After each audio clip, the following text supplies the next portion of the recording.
بالآخر جو ہے تحریک تحفظ آئین پاکستان کے پلیٹ فارم سے متحدہ اپوزیشن میں پی ٹی آئی سمیت تمام جماعتیں اس میں شامل ہیں جو اپوزیشن کی ہیں، انہوں نے فیصلہ کن احتجاجی تحریک کا آغاز کر دیا ہے۔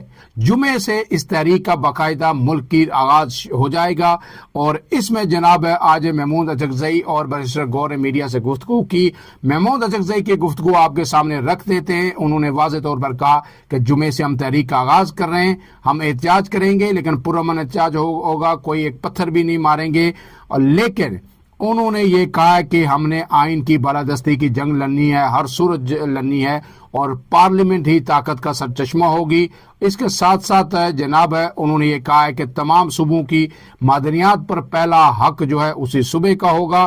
جو بھی ہم سے مذاکرات کرنا چاہتا ہے ہم تیار ہیں، حکومت کے لیے ہمارے مذاکرات کھلے ہوں گے، لیکن مذاکرات ایک بات پہ ہوں گے کہ ہمارا مینڈیٹ ہمیں واپس کیا جائے۔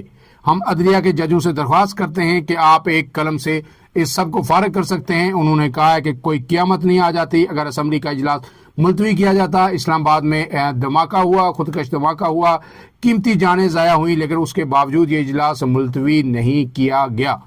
اس کے ساتھ ساتھ انہوں نے ایک بڑی خطرناک بات بھی کی، اس پہ پتہ نہیں عمل ہوگا یا نہیں، لیکن اگر اس پہ عمل ہوگا تو حکومت جو ہے پھر اس کو خوب اچھالے گی بھی۔ اس میں انہوں نے کہا کہ ہم تمام ممالک کے سفیروں سے بات چیت کریں گے، ان کو خط لکھیں گے اور انہیں کہیں گے کہ اس حکومت سے جو غیر آئینی حکومت ہے اس سے کیے گئے تمام معاہدے ختم کیے جائیں۔ انہوں نے کہا کہ ہم وہ احتجاج کریں گے کہ اس اپوزیشن جو حکومت کو سمجھ آ جائے گی اور اب ہم مزید انہیں چلنے نہیں دیں گے، ایک قدم بھی نہیں چلنے دیں گے۔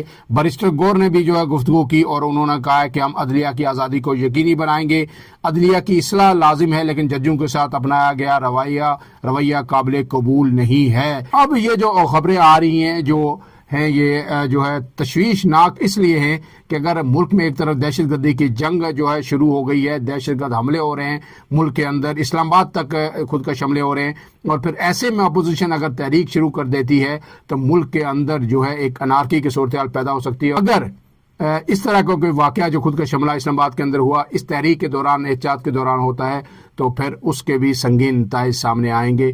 فی الحال کے لیے اتنا ہی۔ عمران اعظم کو دیجیے اجازت، اللہ حافظ۔